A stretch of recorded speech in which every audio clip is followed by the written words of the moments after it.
എല്ലാവർക്കും നമ്മളുടെ യൂട്യൂബ് ചാനലിലെ പുതിയൊരു വീഡിയോയിലേക്ക് സ്വാഗതം. ഈ ഒരു വീഡിയോയിൽ ഞാൻ നിങ്ങളായിട്ട് ഷെയർ ചെയ്യാൻ പോകുന്നത് 2025 ഫ്ലെക്സി ക്യാപ് കാറ്റഗറി ഫണ്ട്സിൽ എനിക്ക് ബെസ്റ്റ് ആയിട്ട് തോന്നുന്ന 3 ഫണ്ട്സിനെ പറ്റിയിട്ടാണ്. അപ്പോൾ ഈ ഒരു ഫ്ലെക്സി ക്യാപ് കാറ്റഗറി ഫണ്ട്സ് എന്ന് പറയുന്നത് മിനിമം ഒരു 5 വർഷമെങ്കിലും മ്യൂച്വൽ ഫണ്ട്സിൽ ഇൻവെസ്റ്റ് ചെയ്യാനും ഹോൾഡ് ചെയ്യാനും പറ്റുന്ന എല്ലാവർക്കും കൺസിഡർ ചെയ്യാൻ പറ്റുന്ന ഒരു കാറ്റഗറി ഫണ്ട്സ് ആണ് ഫ്ലെക്സി ക്യാപ് കാറ്റഗറി ഫണ്ട്സ് എന്ന് പറയുന്നത്. ഇപ്പോൾ നമ്മൾ ഇക്വിറ്റി ഓറിയന്റഡ് ആയിട്ടുള്ള മിഡ് ക്യാപ് ഫണ്ട്സും സ്മോൾ ക്യാപ് ഫണ്ട്സ് ഒക്കെ കൺസിഡർ ചെയ്യുന്ന സമയത്ത് അതിൻ്റെ കമ്പാരിറ്റീവ്ലി അതിൻ്റെ റിസ്ക് കൂടുതലാണ്. എന്നാൽ ഫ്ലെക്സി ക്യാപ്പിലേക്ക് വരുന്ന സമയത്ത് ഈ ഒരു കാറ്റഗറി ഫണ്ട്സിൻ്റെ റിസ്ക് കമ്പാരിറ്റീവ്ലി കുറവാണ്. ഇനി എന്താണ് ഈ ഒരു ഫ്ലെക്സി ക്യാപ് കാറ്റഗറി ഫണ്ട്സിൻ്റെ പ്രത്യേകത എന്ന് പറയുകയാണെന്നുണ്ടെങ്കിൽ അതിൻ്റെ ആ ഒരു പേരിൽ സൂചിപ്പിക്കുന്ന ഒരു ഫ്ലെക്സിബിലിറ്റി തന്നെയാണ്. അതായത് ഇത്തരം ഫണ്ട്സിൻ്റെ ഫണ്ട് മാനേജേഴ്സിന് ഏത് കാറ്റഗറിയിലാണോ, അത് ലാർജ് ക്യാപ്പിലാണോ മിഡ് ക്യാപ്പിലാണോ സ്മോൾ ക്യാപ്പിലാണോ, ഏത് കാറ്റഗറിയിലാണോ ഓപ്പർച്യൂണിറ്റി തോന്നുന്നത് അത്തരം കാറ്റഗറിയിലേക്ക് ഫണ്ട്സ് ഇൻവെസ്റ്റ് ചെയ്യാൻ ഏറ്റവും കൂടുതൽ ബെനിഫിറ്റ്സ് ഉണ്ടാക്കാൻ സാധിക്കുന്നതാണ്. അപ്പോൾ അത് തന്നെയാണ് ഈ ഒരു ഫ്ലെക്സി ക്യാപ് കാറ്റഗറി ഫണ്ട്സിൻ്റെ ഒരു പ്രത്യേകത എന്ന് പറയുന്നത്. അപ്പോൾ ഈ ഒരു ഫണ്ട് സെലക്ട് ചെയ്യാൻ ഞാൻ ഈ ഒരു വീഡിയോയിൽ ഒരിക്കലും ആ ഒരു കംപ്ലീറ്റ് സ്റ്റെപ്പ് ബൈ സ്റ്റെപ്പ് ആയിട്ടുള്ള ഒരു പ്രൊസീജിയർ ഒന്നും എക്സ്പ്ലെയിൻ ചെയ്യാൻ പോകുന്നില്ല. കാരണം ഇതിന് മുന്നേ നമ്മൾ 2024 ഇതിൻ്റെ ആ ഒരു പ്രൊസീജിയറിനെ പറ്റി ഡീറ്റെയിൽ ആയിട്ട് എക്സ്പ്ലെയിൻ ചെയ്തിട്ടുണ്ട്, എങ്ങനെയാണ് ഓരോ ഫണ്ടും ഷോർട്ട് ലിസ്റ്റ് ചെയ്യുന്നത്. അതുകൊണ്ട് തന്നെ ആ ഒരു പ്രൊസീജിയർ എങ്ങനെയാണെന്നുള്ളത് ഞാൻ ഈ ഒരു വീഡിയോയിൽ എക്സ്പ്ലെയിൻ ചെയ്യാൻ പോകുന്നില്ല. ബട്ട് നമ്മൾ ഇതിനുവേണ്ടി കുറേയധികം ഫാക്ടേഴ്സ് കൺസിഡർ ചെയ്തിട്ടാണ് നമ്മൾ ഇത്തരം ഫണ്ടുകൾ ഞാൻ പേഴ്സണലി ഷോർട്ട് ലിസ്റ്റ് ചെയ്തിട്ടുള്ളത്.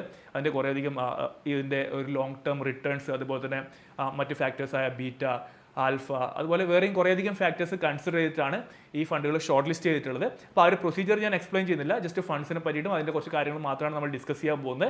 ബട്ട് ഇതൊരിക്കലും ഒരു ഇൻവെസ്റ്റ്മെൻറ്റ് റെക്കമെൻഡേഷൻ ആയിട്ട് നിങ്ങൾ എടുക്കരുത്. ഞാൻ പേഴ്സണലി സെലക്ട് ചെയ്തിട്ടുള്ള ഫണ്ട്സ് മാത്രമാണ്, ഇതൊരിക്കലും ഒരു ഇൻവെസ്റ്റ്മെൻറ്റ് റെക്കമെൻഡേഷൻ അല്ല. നിങ്ങൾക്ക് ഇൻവെസ്റ്റ് ചെയ്യണമെന്നുണ്ടെങ്കിൽ തീർച്ചയായിട്ടും നിങ്ങളുടെ സൈഡിൽ നിന്ന് അതിൻ്റെ അനാലിസിസ് ചെയ്തിട്ട് അല്ലെങ്കിൽ ഒരു ബെറ്റർ ആയിട്ട് ആരെങ്കിലും കൺസൾട്ട് ചെയ്തതിന് ശേഷം മാത്രം ഇൻവെസ്റ്റ്മെൻറ്റ്സ് കൺസിഡർ ചെയ്യുക. അപ്പോൾ നമുക്ക് വീഡിയോയിലേക്ക് കടക്കാം.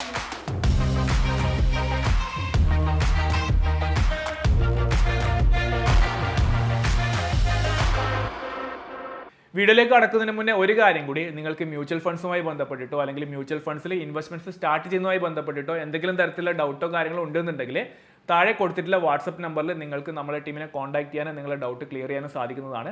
അപ്പോൾ അതൊന്ന് ജസ്റ്റ് ഓർത്ത് വെക്കുക. സോ നമുക്ക് വീഡിയോയിലേക്ക് കടക്കാം. സോ ഇനി നമ്മൾ നോക്കാൻ പോകുന്നത് 2025 ഫ്ലെക്സി ക്യാപ് കാറ്റഗറി ഫണ്ട്സിൽ എനിക്ക് ബെസ്റ്റ് ആയിട്ട് തോന്നുന്ന 3 ഫണ്ട്സിനെ പറ്റിയിട്ടാണ്. അപ്പോൾ ഫണ്ട്സ് ഏതൊക്കെയാണെന്ന് പറയുന്നതിന് മുന്നേ എനിക്കൊരു കാര്യം പറയാനുള്ളത്, ഞാൻ ഈ വീഡിയോയിൽ പറയുന്ന ആ ഒരു ഫണ്ട്സിന്റെ ഓർഡറിന് നിങ്ങൾ പ്രത്യേകിച്ച് ഒരു ഇമ്പോർട്ടൻസ് ഒന്നും കൊടുക്കേണ്ട ആവശ്യമില്ല. അതായത് ഇന്ന ഫണ്ട് ഫസ്റ്റ് പറഞ്ഞെന്ന് വിചാരിച്ചിട്ട് അതാണ് ഏറ്റവും ബെസ്റ്റ് എന്നുള്ള രീതിയിൽ എടുക്കേണ്ട ആവശ്യമില്ല. 3 ഫണ്ട്സിലും ഞാൻ സെയിം ഇമ്പോർട്ടൻസ് തന്നെയാണ് കൊടുക്കുന്നത്. അപ്പോൾ അതൊന്ന് ജസ്റ്റ് മനസ്സിൽ വെക്കുക.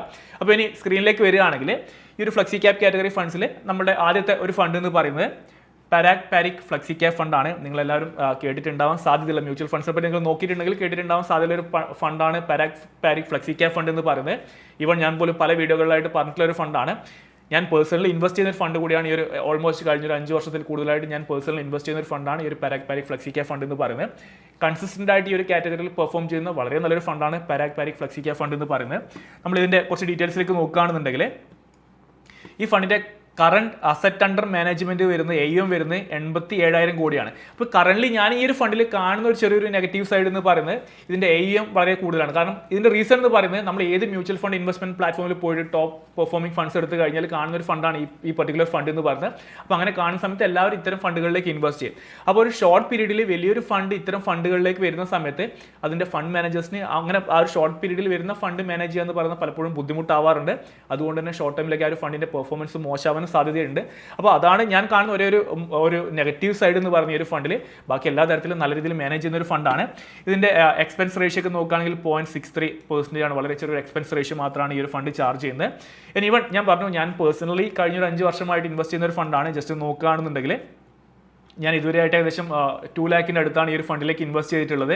എനിക്ക് ഏകദേശം അതിൻ്റെ ഒരു ഓൾമോസ്റ്റ് ഒരു 4 ലാഖിൻ്റെ എൻ്റെ ഇൻവെസ്റ്റ്മെൻറ്റ് ഓൾമോസ്റ്റ് ഡബിൾ ആയിട്ടുണ്ട്. എനിക്ക് ഒരു ആവറേജ് കിട്ടിയിട്ടുള്ള ഒരു XIRR എന്ന് പറയുന്നത് ഇൻവെസ്റ്റ്മെൻറ്റ് ഒരു ആവറേജ് റേറ്റ് ഓഫ് റിട്ടേൺ എന്ന് പറയുന്നത് 25% ആണ്. അപ്പോൾ വളരെ നല്ലൊരു റിട്ടേൺ എനിക്ക് പേഴ്സണലി ഈ ഒരു ഫണ്ട് ജനറേറ്റ് ചെയ്ത് തന്നിട്ടുണ്ട്. അപ്പോൾ ഇനി ഫണ്ടിൻ്റെ ബാക്കി കുറച്ച് ഡീറ്റെയിൽസിലേക്ക് നോക്കുകയാണെന്നുണ്ടെങ്കിൽ നമുക്ക് ഈ ഒരു ഫണ്ടിൻ്റെ അതിൻ്റെ ആ ഒരു ഇൻഡെക്സുമായിട്ടുള്ള ഈ ഒരു പർട്ടിക്കുലർ ഫണ്ടിൻ്റെ ഇൻഡെക്സുമായിട്ടുള്ള പെർഫോമൻസ് നോക്കുകയാണെങ്കിൽ ഇൻഡെക്സിനൊക്കെ നല്ല രീതിയിൽ തന്നെ ബീറ്റ് ചെയ്യാൻ വേണ്ടി ഒരു ഫണ്ടിന് സാധിച്ചിട്ടുണ്ട്. നോക്കുകയാണെങ്കിൽ 5 ഇയറിലെ പെർഫോമൻസ് നോക്കുകയാണെങ്കിൽ 5 ഇയറിൽ അതിൻ്റെ ഒരു ബെഞ്ച് മാർക്കിന് ഒരു നിയർ 18% റിട്ടേൺ ആണ് കൊടുക്കാൻ സാധിച്ചിട്ടുണ്ടായത്. ഇവിടെ നോക്കുകയാണെങ്കിൽ 25% എബോവ് കൊടുക്കാൻ സാധിച്ചിട്ടുണ്ട്. ഇവൺ നമ്മൾ 10 ഇയർ ഒരു വലിയൊരു പീരീഡിലേക്ക് എടുക്കുകയാണെങ്കിൽ പോലും നിയർ 19% റിട്ടേൺ കൊടുക്കാൻ വേണ്ടി ഈ ഒരു ഫണ്ടിന് സാധിച്ചിട്ടുണ്ട്.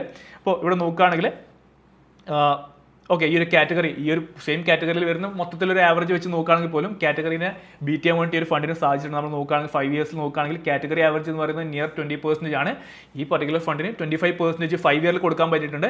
അത് തന്നെയാണ് നിങ്ങൾക്ക് എൻ്റെ ഇതിൽ കാണിക്കുന്നത്, വെറുതെ അല്ല, മീൻസ് എൻ്റെ റിയൽ റിട്ടേൺ നിങ്ങൾ നോക്കുക, ഓൾമോസ്റ്റ് നിയർ 25% റിട്ടേൺ എനിക്കും പേഴ്സണലി കിട്ടിയിട്ടുണ്ട് ഈ ഒരു ഫണ്ടിൽ. കാരണം ഞാനിപ്പോൾ ഓൾമോസ്റ്റ് ഒരു 5.5 ഇയേഴ്സ് ഒക്കെ ആയി ഈ ഒരു ഫണ്ടിൽ SIP ആയിട്ട് എല്ലാ മാസവും ഇൻവെസ്റ്റ് ചെയ്യാൻ തുടങ്ങിയിട്ട്.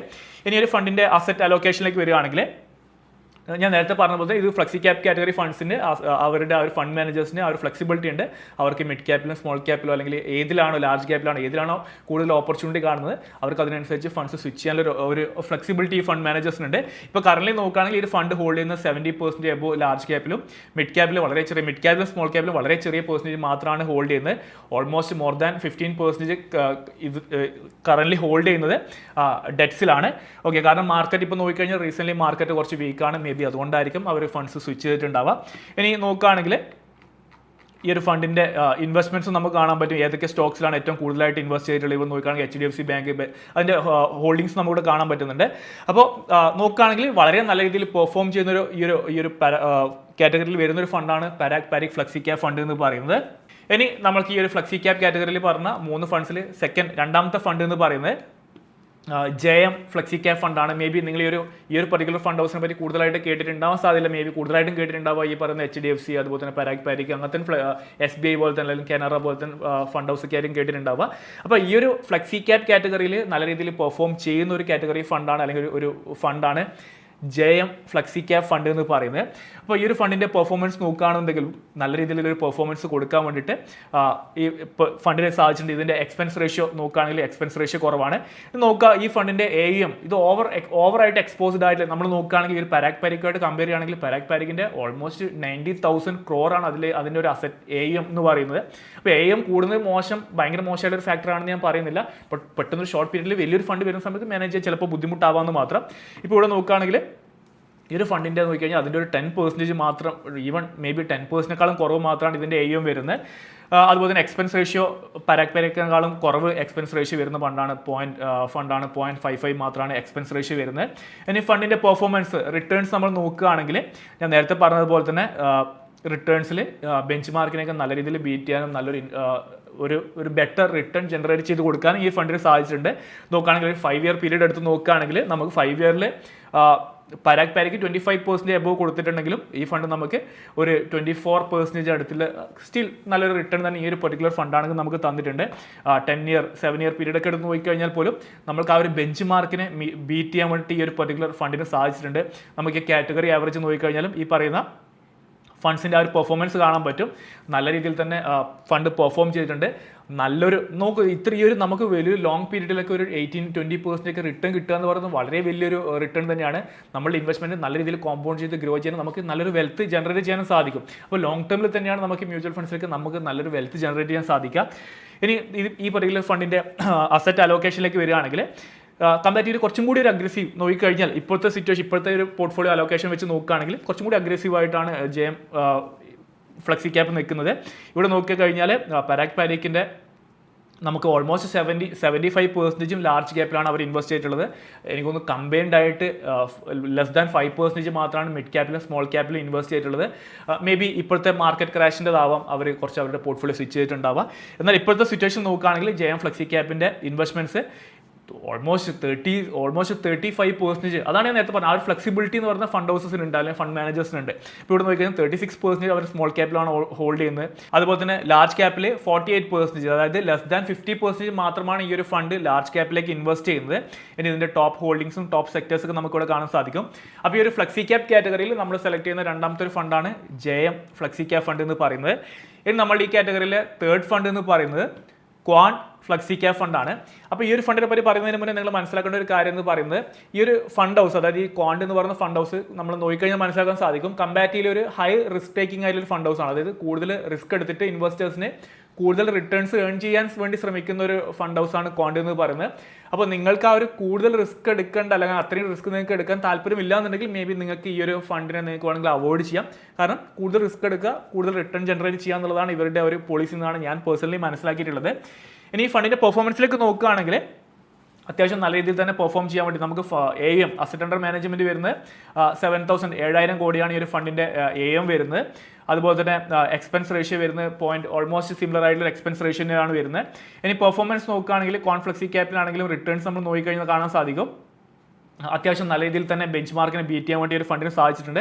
ഇപ്പോൾ 5 ഇയർ പീരീഡിൽ എടുത്ത് നോക്കിക്കഴിഞ്ഞാൽ നമുക്ക് ചിലപ്പം ഈ പറയുന്ന പരാഗ് പാരിക്കിനെക്കാളുള്ള ഒരു ബെറ്റർ റിട്ടേൺ ഈ ഒരു ഫണ്ടിന് 30% എബോ ആയിട്ടുള്ളൊരു റിട്ടേൺ ഈ ഒരു ഫണ്ടിന് ജനറേറ്റ് ചെയ്യാൻ സാധിച്ചിട്ടുണ്ട്. അതാണ് ഞാൻ നേരത്തെ പറഞ്ഞത്, കൂടുതൽ റിസ്ക് എടുത്തിട്ട് കൂടുതൽ റിട്ടേൺ ആണ് ഇവർ ഏൺ ചെയ്യാൻ ശ്രമിക്കുന്നത്. അപ്പോൾ ഒരു ഹൈ റിസ്ക് ടേക്കിംഗ് ആയിട്ടുള്ള ഒരു ഫണ്ടാണ്. ഈവൻ 10 ഇയേഴ്സിൽ നോക്കിക്കഴിഞ്ഞാൽ നമുക്ക് ബെഞ്ച് മാർക്കിനെ നല്ല രീതിയിൽ ബീറ്റ് ചെയ്യാൻ വേണ്ടി ഒരു ഫണ്ടിന് സാധിച്ചിട്ടുണ്ട്, കൺസിസ്റ്റൻ്റ് ആയിട്ട് പെർഫോം ചെയ്യാനും സാധിച്ചിട്ടുണ്ട്.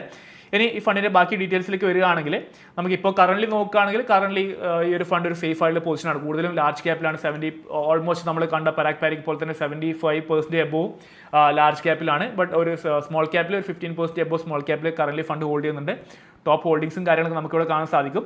അപ്പോൾ ഞാൻ നേരത്തെ പറഞ്ഞതുപോലെ തന്നെ ഈ ഒരു ഫണ്ടിൻ്റെ കേസിൽ ഒരു ഹൈ റിസ്ക് ടേക്കിംഗ് ആയിട്ടുള്ള ഒരു ഫണ്ടാണ്.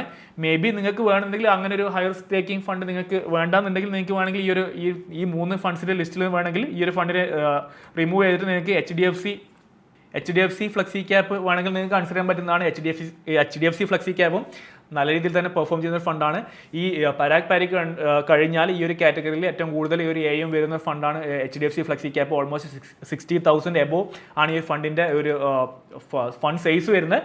ബട്ട് അത് നിങ്ങളുടെ ചോയ്സ് ആണ്. അപ്പോൾ ഞാൻ പേഴ്സണലി ഈ ഒരു കാറ്റഗറിയിൽ ഷോർട്ട് ലിസ്റ്റ് ചെയ്തിട്ടുള്ള 3 ഫണ്ട്സ് എന്ന് പറയുന്നത് ഒന്ന് Parag Parikh flexi cap fund, അതുപോലെ രണ്ടാമത് JM ഫ്ലെക്സി ക്യാപ് ഫണ്ട്, മൂന്നാമത് കോൺ ഫ്ലെക്സി ക്യാപ് ഫണ്ടാണ്. അപ്പോൾ ഈ 3 ഫണ്ട്സാണ് ഷോർട്ട് ലിസ്റ്റ് ചെയ്തിട്ടുള്ളത്. അപ്പോൾ ഈ ഫണ്ട്സിൽ ഏതെങ്കിലും നിങ്ങൾ ഇൻവെസ്റ്റ് ചെയ്യുന്നുണ്ടെങ്കിൽ തീർച്ചയായിട്ടും താഴെ കമൻറ്റ് ചെയ്യുക. അതുപോലെ തന്നെ നിങ്ങൾക്ക് എന്തെങ്കിലും തരത്തിലുള്ള ഒപ്പീനിയൻസോ സജഷൻസോ ഉണ്ടെന്നുണ്ടെങ്കിൽ തീർച്ചയായിട്ടും താഴെ കമൻറ്റ് ചെയ്ത് അറിയിക്കുക. അതുപോലെ നേരത്തെ പറഞ്ഞ ഒരു കാര്യം വീണ്ടും ഞാൻ റിപ്പീറ്റ് ചെയ്യുകയാണ്, ഒരിക്കലും ഇതൊരു ഇൻവെസ്റ്റ്മെൻറ്റ് റെക്കമെൻഡേഷൻ ആയിട്ട് എടുക്കരുത്. ജസ്റ്റ് ഞാൻ എൻ്റെ പേഴ്സണൽ ഒപ്പീനിയൻസ് മാത്രമാണ് ഷെയർ ചെയ്യുന്നത്.